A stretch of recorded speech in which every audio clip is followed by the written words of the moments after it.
இன்னும் நீங்கள் நம்ம சேனலை சப்ஸ்கிரைப் பண்ணலன்னா உடனே அரப் ஸ்பைஸ் தமிழ் சேனலுக்கு சப்ஸ்கிரைப் பண்ணிக்கோங்க. கூடவே இருக்க பெல் ஐக்கானையும் கிளிக் பண்ணிக்கோங்க. அப்போ தான் நாங்கள் போடுற வீடியோஸோட notification. Hello friends, welcome back to Arab spice Tamil channel. இன்றைக்கி நம்ம சேனலில் ரொம்ப இன்ட்ரெஸ்டிங்கான ரெசிபி தான் பார்க்க போகிறோம். என்னோட ஃபேவரட்டான ரெசிபி கூட ராஜஸ்தானி ஸ்டைல் பாஸ்மதி பிரியாணி. ரொம்ப டேஸ்ட்டாக, ரொம்ப டெலிஷியஸாக இருந்தது. ஃபர்ஸ்ட் டைம் இந்த வீடியோவை பார்க்குறீங்கன்னா உடனே நம்ம சேனலை சப்ஸ்கிரைப் பண்ணிவிட்டு பக்கத்தில் இருக்க பெல் ஐக்கானை கிளிக் பண்ணுங்கள். அப்போ தான் நாங்கள் போடுற வீடியோஸோட நோட்டிஃபிகேஷன்ஸ் உங்களுக்கு உடனே கிடைக்கும். இதுக்கு வந்து மசாலா நிறைய ஆட் பண்ணணுங்க. அதோட கொஞ்சம் இன்க்ரீடியன்ஸும் இதுக்கு சேர்த்து நம்ம ஆட் பண்ணும் போது ரொம்ப டேஸ்ட்டான பிரியாணி நமக்கு கிடைக்கும். இதை எவ்வளோ டேஸ்ட்டாகவும் ஈஸியாக செய்யலான்றதை பார்க்கலாம். 200 mlக்கு நெய்யும் எண்ணெயும் கலந்து சேர்த்துக்கலாம். சூடானதுக்கப்புறம் 2 சின்ன துண்டு பட்டை, 2 ஏலக்காய், 4 கிராம்பு சேர்த்து அதை நல்லா வெடிக்க விட்டுறலாம். 12 பெரிய வெங்காயத்தை நீலவாக்கில் கட் பண்ணிக்கோங்க. இப்போ அதை நம்ம இதில் சேர்த்துக்கலாம். பிரியாணி நல்லா டேஸ்ட்டாக இருக்கணும்னா வெங்காயம் நல்லா பொன்னிறமாக வதங்கணுங்க. நல்லா சிம்மில் வச்சு வதக்கிக்கோங்க. வெங்காயம் நல்லா வதங்கினதுக்கப்புறமா நம்ம இஞ்சி பூண்டு பேஸ்ட் சேர்த்துடலாம். இப்போ பாருங்கள் எந்த அளவுக்கு வதங்கியிருக்குங்கிறத நான் உங்களுக்கு எடுத்து காட்டுறேன். வெங்காயம் நல்ல கோல்டன் ப்ரௌன் கலர் ஆனால் தான் ரைஸ் வந்து ரொம்ப நல்லா டேஸ்ட்டாக வரும். இப்போ பாருங்கள், 1 கிலோ பிரியாணி ரைஸ் நான் இப்போ சேர்க்க போகிறேன். அதுக்கு வந்து இந்த ஸ்பூன்னால் 4 ஸ்பூன் வந்து நம்ம இஞ்சி பூண்டு பேஸ்ட் சேர்க்கணும். அதை வந்து நம்ம இந்த மாதிரி எண்ணெயிலே வெங்காயத்தோடு நம்ம சேர்த்தா நல்லா டேஸ்ட்டாக இருக்கும். இது வந்து அடிப்பிடிக்காமல் நல்லா கிளறுங்க. அடுப்பு சிம்மில் இருக்கட்டும். நம்ம 12 வெங்காயம் சேர்த்துருக்கோம். அதுக்கப்புறமா இதுக்கு நம்ம 10 தக்காளி சேர்த்துக்கலாம். நல்லா பழுத்த தக்காளி எடுத்துக்கோங்க. 10 இப்போ சேர்த்திங்கன்னா கரெக்டாக இருக்கும். கல்லுப்பு நான் நல்லா ஒரு பிடிச்ச பொடி அளவுக்கு எடுத்திருக்கேன். அப்போ 1 கிலோ கறிக்கும் அரிசிக்கும் கரெக்டாக இருக்கும். தக்காளி நல்லா குழையிற அளவுக்கு வேகட்டுங்க. ராஜஸ்தானி பிரியாணி செய்யணுன்னா மசாலா கொஞ்சம் ஜாஸ்தியாக இருக்கும். அதனால தான் நான் வந்து வெங்காயம் தக்காளி கொஞ்சம் கூடவே சேர்த்துருக்கேன்.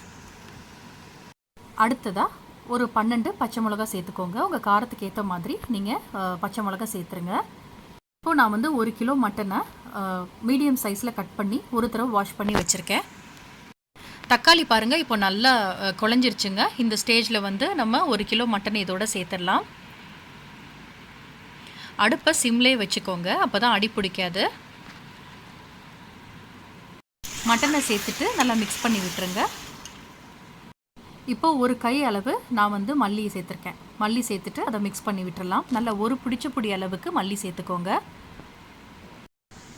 இப்போ மல்லித்தலை சேர்த்ததுக்கப்புறமா நம்ம புதினாவை சேர்த்துடலாம். புதினாவும் ஒரு கைப்பிடி அளவு சேர்த்துக்கோங்க. நல்லா க்ளீன் பண்ணிவிட்டு அதையும் சேர்த்துக்கலாம். சேர்த்துட்டு ஒரு தடவை மிக்ஸ் பண்ணி விட்டுருங்க. அடுத்ததாக பிரியாணி மசாலா வந்து நான் 2 டீஸ்பூன் அளவுக்கு சேர்த்துருக்கேங்க. நம்ம சேனலில் பிரியாணி மசாலா இருக்குது. உங்களுக்கு வேணும்னா அதை செக் பண்ணி பார்த்துக்கோங்க. நான் டிஸ்கிரிப்ஷனில் உங்களுக்கு நான் கொடுக்குறேன். பிரியாணி மசாலா சேர்த்ததுக்கப்புறம் நல்லா இதை மிக்ஸ் பண்ணி விட்டுடலாம். வாசனை ரொம்ப நல்லாயிருக்கு. ஒரு 100 ml அளவுக்கு நம்ம இதுக்கு தயிர் சேர்த்துக்கலாம். இப்போ பார்த்தீங்கன்னா ஒரு சின்ன மூடி தேங்காவை நான் திருவி வச்சுருக்கேன். ஒரு 10லேருந்து 12 முந்திரி பருப்பு எடுத்திருக்கேன். இப்போ இதை மிக்சியில் போட்டு நல்லா ஃபைன் பேஸ்ட்டாக அரைச்சிக்க போகிறோம். இந்த ராஜஸ்தானி பிரியாணி நம்ம செய்கிறதுக்கு கண்டிப்பாக இந்த மசாலா ஊற்றணும். அப்போ தான் வந்து பிரியாணியில் ரிச் டேஸ்ட்டாக இருக்கும். டேஸ்ட் ரொம்ப நல்லாயிருக்கும். நார்மலாக நீங்கள் பிரியாணி செய்கிறத விட நீங்கள் இந்த மாதிரி செஞ்சு பாருங்கள், ரொம்ப நல்லாயிருக்கும். இப்போ இதை ஃபைன் பேஸ்ட்டாக அரைச்சி எடுத்துக்கலாம். இப்போ இந்த மாதிரி நல்லா ஃபைன் பேஸ்ட்டாக நான் அரைச்சி எடுத்திருக்கேன். இப்போ நம்ம அரைச்ச பேஸ்ட்டை இதோட நம்ம சேர்த்துடலாம். சேர்த்துட்டு இப்போ நான் 2 லெமனோட ஜூஸை ஆட் பண்ணிக்கிட்டேன். அடுத்து ஒரு கிளாஸ் தண்ணி ஊற்றி இப்போ கறியை வேக வச்சிடலாம். இப்போ குக்கரை மூடிடுங்க. மூடி ஒரு 4லேருந்து 5 விசில் விட்டுருங்க மீடியம் ஃப்ளேமில். கறி நல்லா குக் ஆகிடும். இப்போது விசில் போனதுக்கப்புறம் ஓப்பன் பண்ணிடலாம். செக் பண்ணி பார்த்துடலாம். ரொம்ப பியூட்டிஃபுல்லாக குக் ஆகிருக்கு பாருங்கள். மட்டன் குக் ஆகிடுச்சான்னு செக் பண்ணிவிட்டு உப்பு காரம் எல்லாமே இப்போவே செக் பண்ணிடுங்க. இப்போ நம்ம அரிசி ஆட் பண்ண போகிறோம். 1 கிலோ அரிசி வந்து இந்த உலக்கில் 3 உலக்கு நமக்கு இருந்துச்சு. ஸோ 6 உலக்கு நம்ம வந்து தண்ணி சேர்த்துக்கணும். இந்த மசாலாவில் நமக்கு 3 உலக்கு தண்ணி இருக்குது. ஸோ இப்போ 3 உலக்கு தண்ணி நம்ம இதில் ஆட் பண்ணிக்கலாம். பாஸ்மதி ரைஸ் வந்து நான் ஒரு 1.5 மணி நேரம் நான் ஊற வச்சுருக்கேன் கழுவிட்டு. 1 கிலோ பாஸ்மதி ரைஸ். இப்போது இந்த மசாலாவில் தண்ணி ஊற்றிருக்கோம் பாருங்கள், நல்லா பாயில் ஆகிடுச்சு. இப்போது நம்ம கழுவி ஊற வச்சுருக்க அரிசியை வந்து நம்ம சேர்த்துடலாம். அரிசி வந்து நல்லா 1.5 மணி நேரத்துலேருந்து 2 மணி நேரம் பாஸ்மதி ஊற வச்சுருங்க. உடஞ்சிரும்னு பயப்படாதீங்க. நல்லா நீளமாக நமக்கு சோறு கிடைக்கும். நல்லா அரிசியை சேர்த்துட்டு அப்பப்போ கிளறி விட்டுக்கோங்க. அடுப்பை வந்து மிதமான தீயிலே வச்சுக்கோங்க. வச்சுட்டு ஒரு 3 மினிட்ஸ்க்கு ஒரு தடவை கிளறி விட்டுருங்க. மேலெல்லாம் அரிசி தெரியுது பாருங்கள். தண்ணியும் அரிசியும் ஒன்று சேர்ந்து வந்திருக்கு பாருங்கள். இப்போ பாருங்கள் அரிசி தண்ணி நல்லா ஒன்று சேர்ந்துருச்சு. இப்போ நல்லா இதை அடியிலேருந்து ஒரு தடவை மிக்ஸ் பண்ணி விட்டுறலாம். மிக்ஸ் பண்ணிவிட்டு நான் இப்போ எப்படி தம் போடுறதுன்னு உங்களுக்கு நான் சொல்லித்தரேன். நீங்கள் வந்து பெரிய குக்கர் இருந்துச்சுன்னா இந்த மாதிரி 1 கிலோ ரைஸ் 1 கிலோ கறி போட்டு நீங்கள் சூப்பராக வந்து நீங்கள் பிரியாணி செஞ்சிடலாம். இப்போ பாருங்கள் தம் போடுறது அடியில் ஒரு தோசைக்கல் வச்சுக்கோங்க. தோசைக்கல் வச்சு அது மேலே தூக்கி குக்கர் வச்சிடலாம்.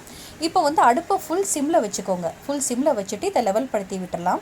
இப்போ டேஸ்ட்டுக்காக நம்ம மேலே வந்து ஒரு 1.5 ஸ்பூன் நம்ம நெய் இப்போ மேலே அப்ளை பண்ணிடலாம். அப்போ டேஸ்ட் இன்னும் சூப்பராக இருக்கும். மசாலா நிறைய ஆட் பண்ணி நம்ம தேங்காய் முந்திரி பருப்பெல்லாம் அரைச்சி ஊற்றுறனால இது ரொம்ப நல்லா இருந்தது, ரொம்ப டேஸ்ட்டாக இருந்தது. இப்போது குக்கரை மூடிடுங்க. மேலே ஒரு பாத்திரத்தில் பெரிய பாத்திரத்தில் தண்ணி பிடிச்சி மேலே வச்சுருங்க. இப்போது ஒரு 10லேருந்து 12 மினிட்ஸ் இது அப்படியே இருக்கட்டும். குக்கரில் ஒரு சோறு கூட பிடிக்கலங்க, ரொம்ப நல்லா குக்காக இருந்தது. அரிசி நல்லா நீளமாக வந்துடுது. நீங்கள் பாஸ்மதி ரைஸ் வந்து ஊற வைக்கணும், அப்போ ரைஸ் உடஞ்சிரும்னு நினைக்காதீங்க. நம்ம ஊற வச்சாதான் நமக்கு நீளமான பிரியாணி நல்லா அரிசி வந்து நமக்கு கிடைக்கும். நல்ல டேஸ்ட்டான உதிரியான ராஜஸ்தானி ஸ்டைல் பாஸ்மதி பிரியாணி நமக்கு ரெடி ஆகிடுச்சு. பார்க்குறதுக்கே ரொம்ப நல்லாயிருக்கு.